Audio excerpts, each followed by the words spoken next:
Okay. I believe everyone in class is going to know who you are.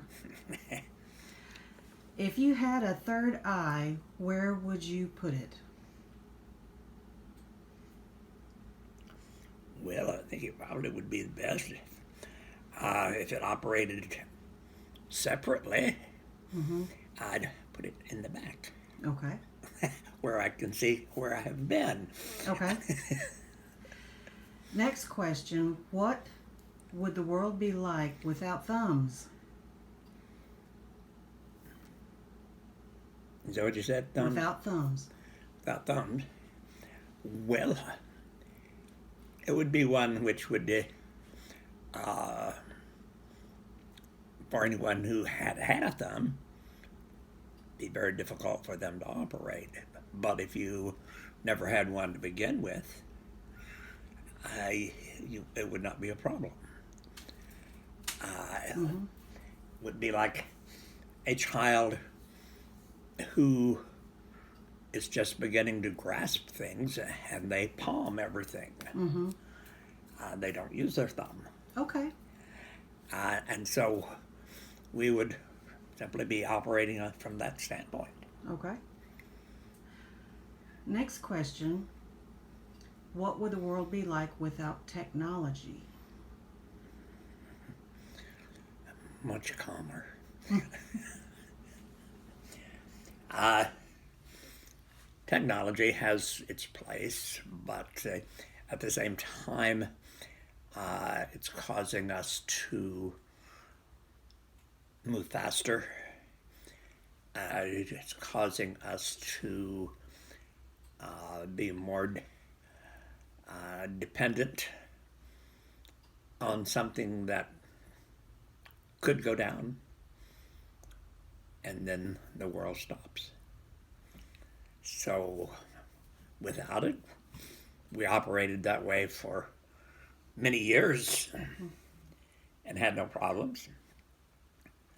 Uh, I mean, from my point of view, of course, I remember the telephone when you had to uh, crank and holler. And oh, no, long before that, Magneto. Yeah.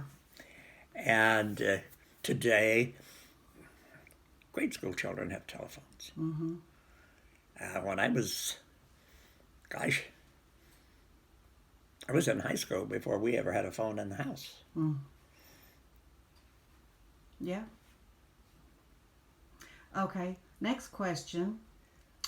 A group of friends lives in a house divided into one flat per floor. So, Sean is in the flat below Claudia, and Madeline is in a flat above Sarah. Sarah is in a flat below Sean, and Claudia lives with Roger. Peter lives in the top floor.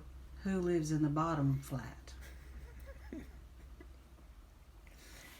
That one would require a paper and a pencil.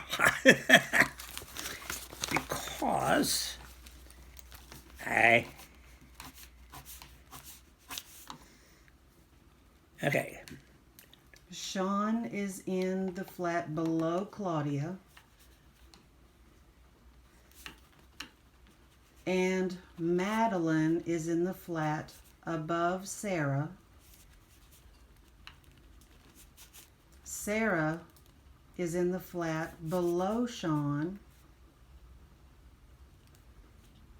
and Claudia lives with Roger, and Peter lives on the top floor. Who lives in the bottom flat? well, in that case, it looks like that it's going to be Sarah. Thank you. Next question, last question is, in if you're a new addition to a crayon box, what color would you be and why?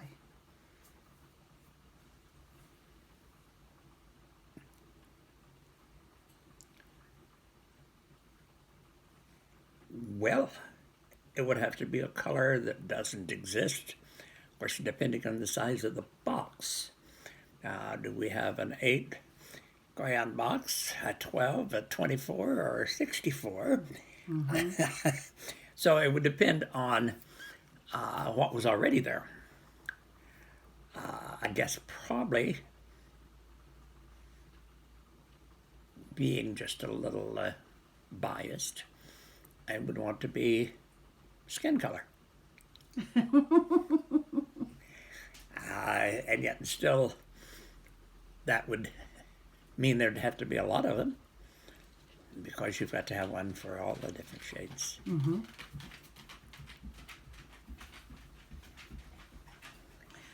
Okay.